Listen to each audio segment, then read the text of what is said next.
Hey, Nicholas, congrats on the new deal. Take us through, I guess, what's been a crazy week. First, not getting qualified and your reaction to that, and then the opportunity that you see with the Toronto Maple Leafs. Yeah, all that in the same time. I have my cup party in my hometown. So yeah, it's been a crazy week. I was, of course, sad not to go back to Colorado.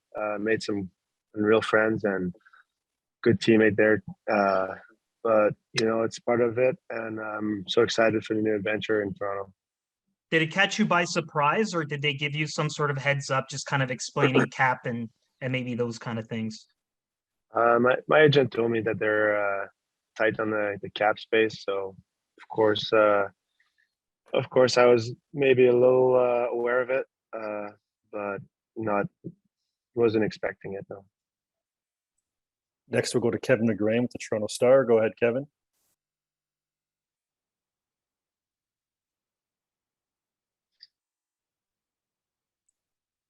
Kevin, I think you're on mute.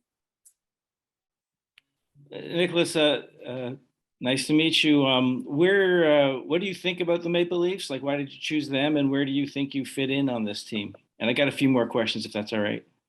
Uh, Growing up in Montreal, of course, Toronto was like the enemy or the the opposition, but I mean, now I know it's just the media and everything in Montreal. Uh, with the offers I had, Toronto was my favorite one because they have such a good team and another chance to the cup next year. Um, we won a lot this year, so I didn't want to go somewhere where we would have like a losing mentality or anything like that, or just I don't know, not make the playoff. So yeah, that's why I signed Toronto. And you're kind of first off, how did it feel to actually win the Stanley Cup and raise it up and the party? How did all that feel? It was the best feeling in my life, to be honest. The last 2 weeks were the best in my life. From the party in Denver, the parade, coming back to my friend and family to celebrate that achievement. Um, yeah, it was crazy 2 weeks. And you're kind of a part of Cup lore because when you were bringing it back to the ice there, it sort of slipped and dented the base. How does that feel to be part of the Cup's history? Swimming pools and lost to the side of the road and a dented base. uh, I mean, it's all part of. I'm so clumsy, and it's part of my personality. All my friends were laughing about it. Some people are a little annoying by recognizing me that way, but it's all part of it. I think it's just funny. Thanks very much. Thank you. Bienvenue. Next, we'll get to Terry Cochane with the Toronto Sun. Go ahead, Terry. Hey Nicholas, what did you take out of the Cup run in the games that you played in and winning with the Avs? From the season to the playoff, it's such a different game. So much harder in playoff. I mean, with the team we had, it made it easy, but even there, it was really hard. Um, yeah, I mean, that's the biggest part I retained from it, and all the fun that's around it. It's so much more worth it than people we think. Obviously the Leafs line up quite well after playing with the Flyers for a few seasons. Where do you see yourself fitting in here, do you think? How do you make it?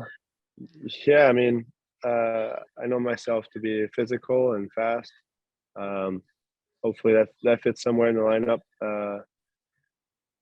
I'm just excited to skate with the guys, get to know them, and I'll know better when I see the lineup and when I see the guys. When do you plan to come to Toronto, Nicholas? I'll probably come in August just to meet everyone, maybe find a place to stay, and then prior to training camp. Great, thank you. Congrats. Thanks. Next, we'll go to Mark Masters, TSN. Go ahead, Mark. Nicholas, what are you going to remember most about your day with the Stanley Cup? For sure, the end of the day party. I took time to have the cup in my hometown and with the people there. Had time to have it like a nice breakfast with my family and old coaches. But the last part of it was like a party in my friend's backyard by the St. Lawrence River, and that part was just so great. To take pictures with all my friends and to celebrate the way we do was really special. How do you think the whole experience has helped you as a player and maybe also as a person? Yeah, of course. The whole last season, I grew a lot. To move mid-season like that wasn't easy, but I think I achieved a lot in Denver. I became a better player and also a better person. I had so many friends in Denver. I'm gonna miss, but it's all part of the process, and it's a really nice adventure that I'm part of, and I'm really excited to keep going in Toronto. What makes you a good forechecker? I mean, my speed, my weight, really tenacious. Yeah, you guys will see it next season. Thank you. Next, we're to Jonas Siegel with The Athletic. Go ahead, Jonas.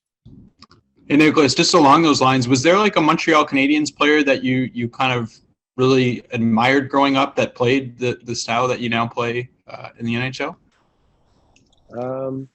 Not really. I was so young that I didn't really check more the forechecker than the skills guys. I mean, being from Montreal and being such a hockey fan younger, like Saku Koivu being the captain, like Kovala, we're all like inspiration. But yeah, it's part of it. And what do you think like the next step for your career is? Like, where do you still want to grow? The next step, I mean, to be stable somewhere. The quick two-team moving in the last year was not hard, but you know, every guy wants to stay somewhere. Hopefully, I can play well enough and deserve a long-term spot in Toronto. Is there like a part of your game though that you feel can still take another step? Of course, everyone has to improve some places, and I'm confident with all the staff and everyone in Toronto that they're going to help me doing that. It's probably the best place that to improve your game and to surround yourself with good hockey head. I'd say, yeah. All right, we got two more here. We'll go back to Kevin McGrane with the Toronto Star. Go ahead, Kevin. Nick, you were born in Slave Lake, Alberta, which last I looked is nowhere near the St. Lawrence River. Is it Sorel Tracy that you're in now? Is that the hometown? Is there a story here about the move? Yeah, my mom went to teach French there, met my dad. And then when I was 2 years old, divorced and went back to Montreal to Sorel Tracy. That's where I grew up. That's where I have all my friends and closest family. Of course, I go back sometimes to during the year to Slave Lake. I'm going there at the end of the month. But yeah, they're like a bunch of cousin and family that I see once a year there. Awesome. Thank you very much. All right, and last one here, we go to Cindy Caron with L'Express. Go ahead, Cindy. Allô, Nicolas. Bienvenue à Toronto. Je veux savoir, tu en as parlé un petit peu en anglais au début. Qu'est-ce qui t'a motivé à choisir les livres, considérant que tu avais d'autres offres sur la table? Et aussi, quel rôle penses-tu avoir avec l'équipe? Est-ce que tu sais un petit peu quelle place tu vas avoir dans l'alignement? Ça, je ne sais pas pour l'alignement. Je sais que je vais être dans le bottom six pour l'instant. Je vais travailler fort pour avoir les meilleures chances dans l'alignement. Je te dirais, la raison pourquoi, parmi les autres offres, c'est vraiment que Toronto a la meilleure équipe, la meilleure chance de faire les séries, puis la meilleure chance de me faire voir puis de performer.